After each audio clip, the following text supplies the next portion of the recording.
Aziz yurtdoshlar, 25-noyabr 12dagi reysimiz 14 minut kech chiqmoqda. Unga ham bizmas klientda aybi bor. Zakazingiz qachon bo'ldi? Kecha. Dinar opa, mana shu o'zimiz yaxshi bo'lsa klient bo'lib qolamiz degansizmi? Bo'pti, yetib borganda TikTokga yozib qo'yasiz. Po'lat aka, nechta joy zakaz qildingiz Po'lat aka? 6 ta joy. Joyingiz ishonarli bo'ldimi? Yolg'on bormi, yo'qmi?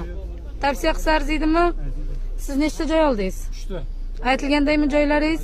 Kelinga alohida, o'zingizga manday degandek. Ishonarlimi? Yolg'on bormi? Yo'q. Gilamda aytmaysizlarmi? Men shu gilamni xudo xolasa boyib ketsam uyga qo'yaman. Aka, nima deysiz? Yaxshi, rahmat. Ishonarlimi? Qorin qanday? Dumaloq bo'ldimi? Mazzami? Siz nima deysiz?